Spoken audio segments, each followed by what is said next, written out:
We are Steve and Jill. Together, we've been buying and reselling land since the 90s. Our data-centric approach leaves our buyers asking, how can you sell it so cheap? Here on the Land Academy Show, We answer that and more. Steve and Jill here. Hi. Welcome to the Land Academy Show, entertaining land investment talk. I'm Steve and Jack Butala. And I'm Jill Buwit, broadcasting from sunny Southern California. Today, Jill and I talk about how Land Academy works from everywhere and anywhere. I'm happy to report because that was one of the, I honestly sat down as a real estate professional in the mid to late 90s and said, in a huff, in disgust, how can I solve this ridiculous, inefficient process of buying and selling real estate? I know it's profitable. I know it's like within my skill set. And everybody's running around like a chicken with their head cut off, doing these real estate deals without any real organization. And everybody's unhappy. And so this is kind of what this is all about. For me anyway. Jill probably has completely something else to say. Before we get into it though, let's take a question posted by one of our members on the landinvestors.com online community. It's free.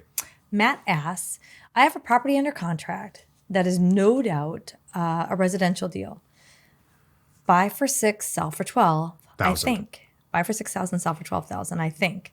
But it's zoned commercial general, which doesn't have any residential uses under the zoning except potentially mixed use with a planned development permit required.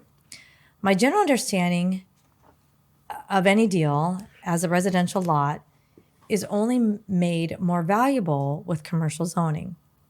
Before I pull the trigger on this, does anyone have any experience to say, yes, go ahead, go for it, or no, this could potentially be a problem? The property's in California. From the town zoning map, it looks like 3 residential properties to my right are supposed to be zoned commercial. So I imagine they don't have any trouble zoning it back down to residential. I wonder if they changed the zoning since those houses were built. That's my first thought.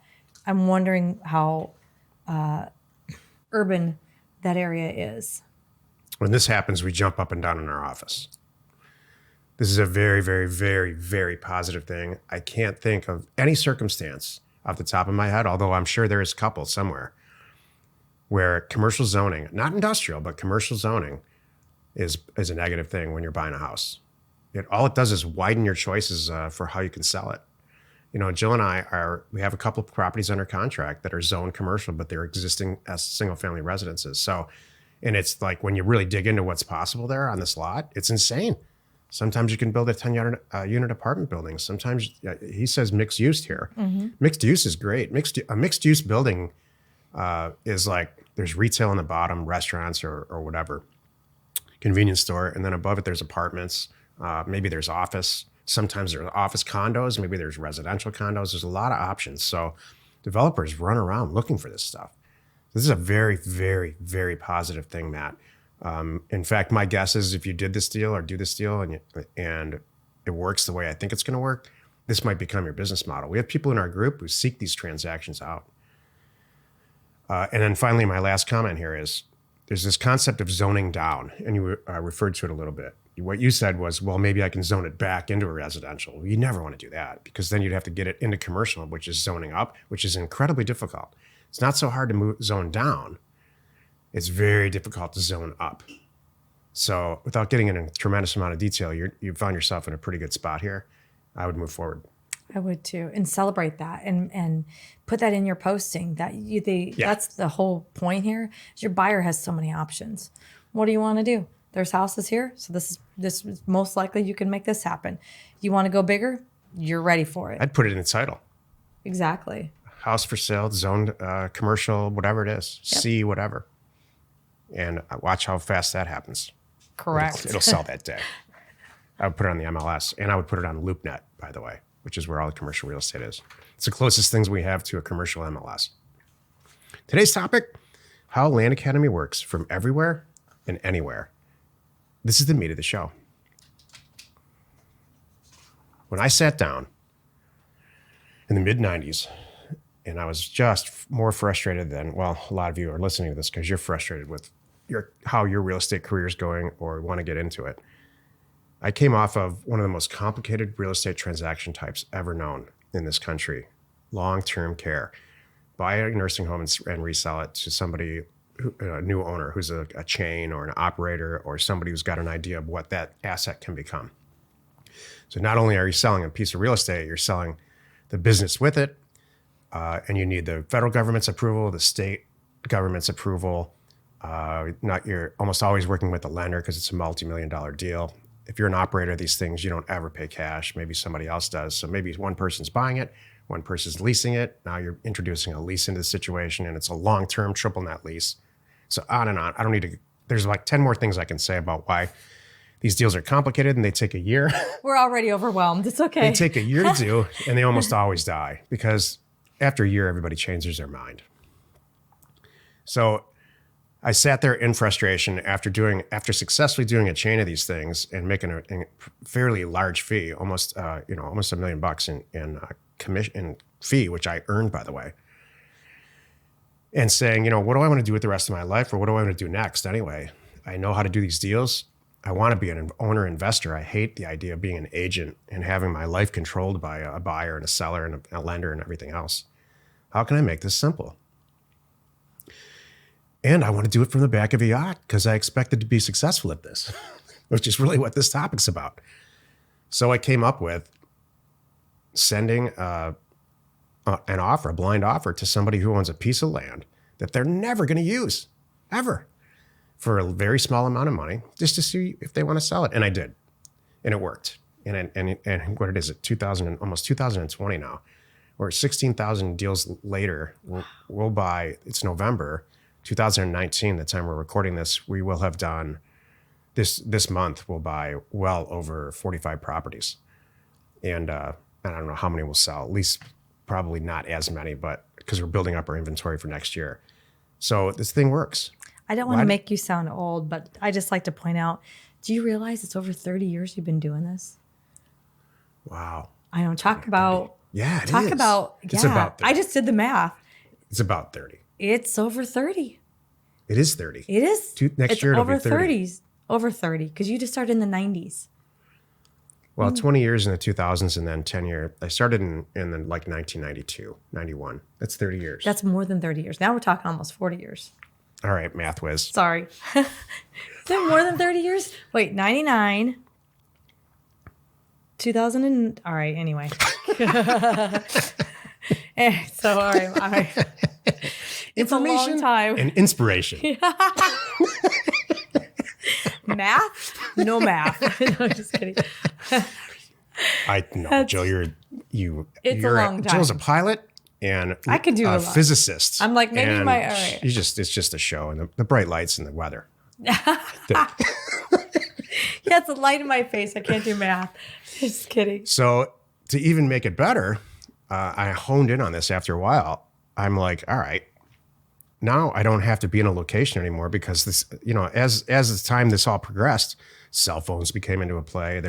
This is all before the internet that I started this. Then we finally we're plugging computers into phone lines and then eventually cable lines. And now you have the computers on your phone. So it just got easier and easier and easier. And then there's these data sets that you can access like RealQuest and now DataTree. And it continues to get better. Then the connectivity continues to get better and the ways to buy property continue to get better. Now we have everybody's phone number. It's getting better and better. And the result of that is you can do this from anywhere. We have multiple members in multiple countries, in multiple continents, actually, successfully doing this. Jill and I just had a conference call with some people in Ireland that are successfully foreclosing on some property that they've identified as a great deal. And they had a conference call to confirm that we think that's a great deal. And I couldn't have said better things. It's a father-son team, and I love to see that. Go ahead. I love this. This is one of the things that when we got together and you proposed this business model to me to get involved in, I'm like, what do you mean we can do this from anywhere? It's the greatest thing. All I need is a laptop. I mean, that's really, and if I do it all wrong, I could do stuff on my phone if I had to, by the way. But really, all I need is a laptop and an internet connection. Because if I'm traveling, I can get to a printer and a scanner. There's Kinko's or a version of Kinko's everywhere. I can figure that out. I can go In to every hotel. Every hotel is a business center. I can make this work if I had to. And that's the beauty of it. I know you did this for quite some time, literally on the back of a boat with a good printer and a good scanner Yep. and your laptop. For a decade. Exactly. I think that's the greatest thing. And I was watching someone just the other day on social media celebrating, like, I just did it. I just took a trip. Yeah. My business didn't miss a beat. And I'm like, yay, isn't that the greatest thing? And I think a lot of people, I don't want to, it's just a perk to what we do. Mm-hmm. You don't have to do it, but if you need to, you can. It's just so nice. And with your staff, so many of us in our business model have remote staff. We have VAs in other countries. We have Pat Live, who's not next to us. We don't talk. And maybe you outsource somebody doing your deeds, things like that. You can do online recording. There's so much. When you really think about our business model, both houses and land, here's the steps. You gather some data. You can do that from the back of a boat. You can do that wherever your laptop is at 24/7. You gather some data, identify a market where you think people want to sell property and people want to buy it. Send the data out. All of this is outsourced because you send the data straight to O2O and they put it all together for you and send it into the mail, the physical mail. You can do that from Japan or anywhere you want. People eventually, after 2 weeks, are going to respond to what you sent in the mail. They're going to call somebody like Pat Live, not you. Pat Live is going to sort out which sellers are real and which ones aren't. And you're going to get a list, an email list every night of this person's real. You're going to wake up the next day or whatever in time zone is compliant for the seller, and you're going to call them. You're going to have a few days or a week of calling people, which is really what Jill deals with, or her staff now. And you're going to put a deal together. When it's together and signed, you're going to send it to an escrow agent, which you can do from anywhere. And the escrow agent, while you manage them, will sell the deal, will close the deal. While that's happening, you're setting it up for marketing, which you can do from anywhere. And you're going to either get it on the MLS or go through social media or send it to one of your contacts that you've already established that's going to renovate the property or the house. So it just takes a bunch of organization and willpower and some discipline. There's no reason to ever really go see an asset. That's the best part. Especially with land. That's the funny part. I think people can't wrap their head around. You don't have to see it. And we do it with houses too. So but you don't have to. So it's just one of the probably 50 perks of this business model. So coming full circle here and to wrap this up, I sat there like in a huff trying to figure out to create the perfect real estate investment environment or business back in the 90s. And I can go be a residential real estate agent. I can be a commercial real estate developer. I can, there's just 100 different ways you can go. I could be a syndication person raising capital for people that want to go do that other stuff and take a fee. I could be a hard money lender. I could be a bank lender. I could be a bank REO specialist. The list goes on and on and on. All of that involves having a boss, or most of it anyway, using someone else's money, which is not that big of a deal if you do it correctly, but really it requires presence, all of it, with the exception of just being a true private investor, which is what this is. Then you pour on top of it the fact that you can start with $500 or $1,000. So we're kind of running out of time here, but I couldn't come up with a better business model back then, and I still can't come up with one now. We still always come back to, no matter what we do, Parcel Fact or these tech projects we have, or even Land Academy itself, we're still always come back to buying and selling real estate. Yep. I guess that was the Steve show. You did very well. It is. Thank you. Happy you could join us today. Remember, every Monday, Wednesday, and Friday, we are right here on the Land Academy Show. Tuesdays and Thursdays, you can find us over on the House Academy Show. Tomorrow, the episode on the House Academy Show is how to price your house offer campaign. You are not alone in your real estate ambition. Super simple instructions tomorrow on how to price an offer campaign that'll get the results as you want. The Land Academy Show remains commercial free for you, our loyal listeners. So wherever you're watching, wherever you're listening, please subscribe and rate us there. We are Steve and Jill. Information and inspiration to buy undervalued property.